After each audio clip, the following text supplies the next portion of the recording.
రాష్ట్ర విద్యాశాఖ అధికారులు గడిచిన కాలంలో ఉపాధ్యాయ సంఘాలతో జరిగిన చర్చల సందర్భంగా ఉపాధ్యాయుల తాలూకా సమస్యలను పరిష్కరిస్తామని, అందులో ప్రధానంగా ఎస్జిటి, పండిట్లు, పిఈటీలకు మాన్యువల్ కౌన్సిలింగ్ నిర్వహిస్తామని చెప్పి హామీ ఇచ్చారు.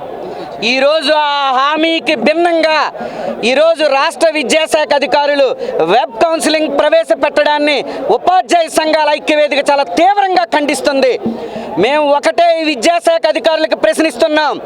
సెక్రటరీ గారు, కమిషనర్ గారు, ఆర్జేడీలు, డిఏఓలు, మీరు శాంపిల్గా ఈ వెబ్ కౌన్సిలింగ్లో సెకండరీ గ్రేడ్ ఉపాధ్యాయులకి ఎన్ని ఖాళీలు అయితే ఉంటాయో అన్ని ఖాళీలు మీరే పెట్టండి. మీకేమైనా అనుకున్న ప్లేసు వస్తాదని అనుకుంటే, మీకు అనిపిస్తే వెబ్ కౌన్సిలింగ్ నిర్వహించండి, లేని పక్షంలో మాన్యువల్ కౌన్సిలింగ్ నిర్వహించండి అని మీకు మేము సవాల్ విసురుతున్నాం.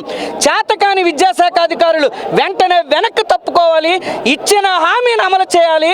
ఏదైతే ఉపాధ్యాయ సంఘాలతో కుదుర్చుకున్నారో ఆ ఒప్పందాన్ని అమలు చేయాలి. ఈరోజు రాష్ట్ర వ్యాప్తంగా ఇన్ని వేల సంఖ్యలో ఉపాధ్యాయులు రోడ్డెక్కి పోరాడుతుంటే వెబ్ కౌన్సిలింగ్ మంచిదని కోరుకుంటున్నారని చెప్పడం హాస్యాస్పదం.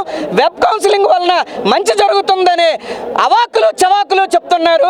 దీన్ని మేము తీవ్రంగా ఖండిస్తున్నాం. ఉపాధ్యాయులు కోరుకుంటున్న మాన్యువల్ కౌన్సిలింగ్ జరగని పక్షంలో రేపు పోరాటాన్ని ఉధృతం చేస్తాం. రాష్ట్ర వ్యాప్తంగా విద్యాశాఖ కార్యాలయాలు దిగ్బంధనం చేస్తామని చెప్పి మేము హెచ్చరిస్తున్నాం.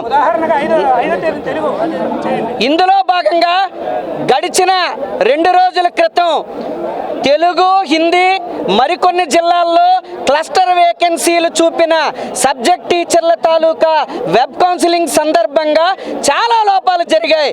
సీనియర్లు నష్టపోయి వందలాది కిలోమీటర్ల దూరం పోయిన పరిస్థితి. జూనియర్లుగా తక్కువ పాయింట్లు పొందిన వాళ్ళు హెడ్ క్వార్టర్లో పొందడం అనేది ఇదేమి వెబ్ కౌన్సిలింగ్ న్యాయం అని చెప్పి మేము విద్యాశాఖ అధికారులను ప్రశ్నిస్తున్నాం.